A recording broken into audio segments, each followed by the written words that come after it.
What are some ways for you to be a better HVAC salesman? This question gets asked more than you know, and it's super important. And I'm going to diagram out at least 5 ways for you to be better at sales. I'm Sylvan Bell, coming to life for HVAC technicians, sales secrets, on a perfect day to talk about sales and business, and a fantastic day to talk about you. I'm coming to life from Reno, Nevada. This video is powered by sellingtechnicians.com. So you can find all sorts of sales training on the webs, on podcasts, and places you can get it for free.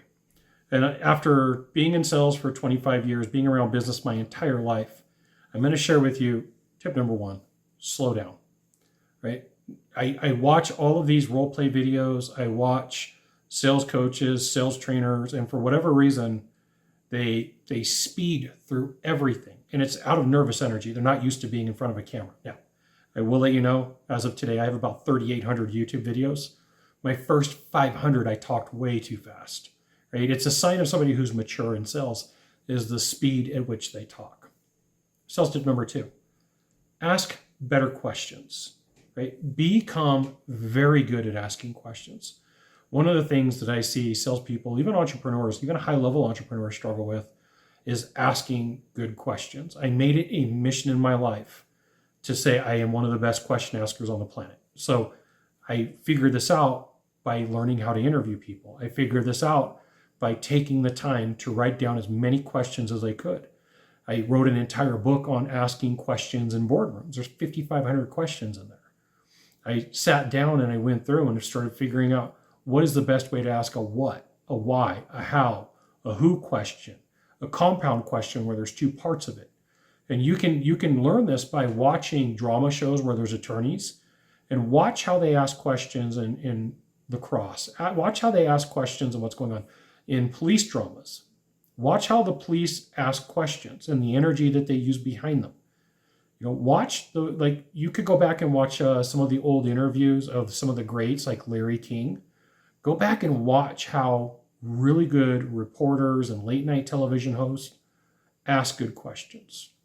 Sales tip number 3, be very good on the sales follow-up. And you're thinking, Scott, follow up after the sale? No. Every time that you ask a question, that's the entrance into another answer.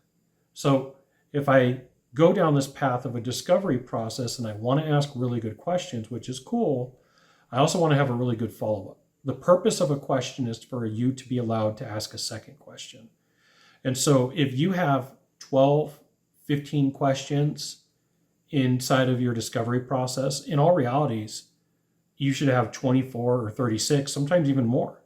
And if you go with the rule number 1 of slowing down, what you're going to find is you have a better reference point. You're better to have a conversation. Number 4, summarize. Summarize, okay?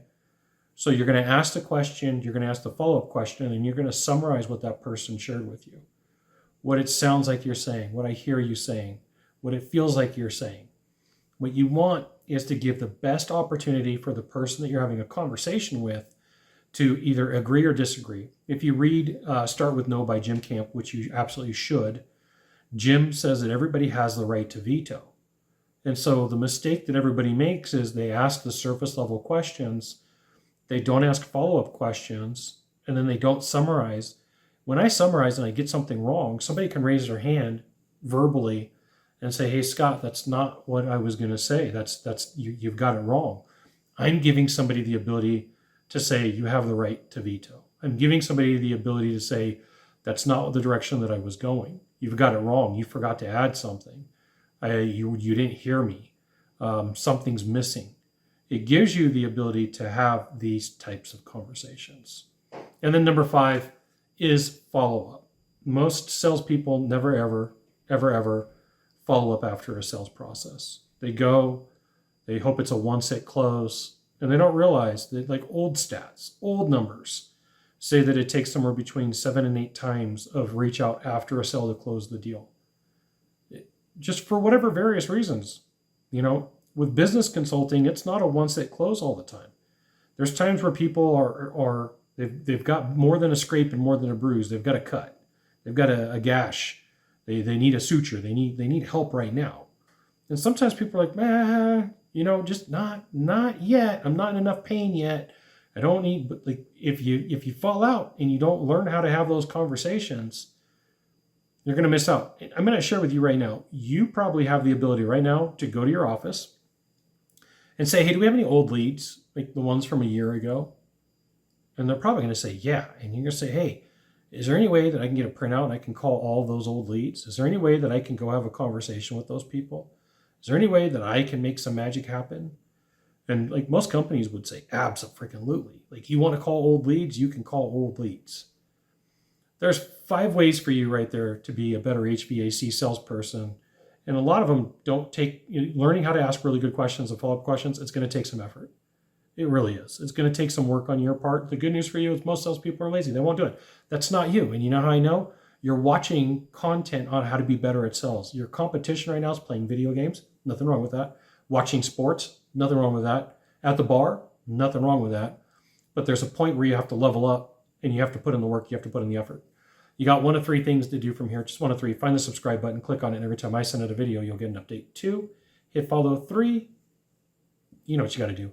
Share this video with a friend. We'll see you soon. Thanks for watching.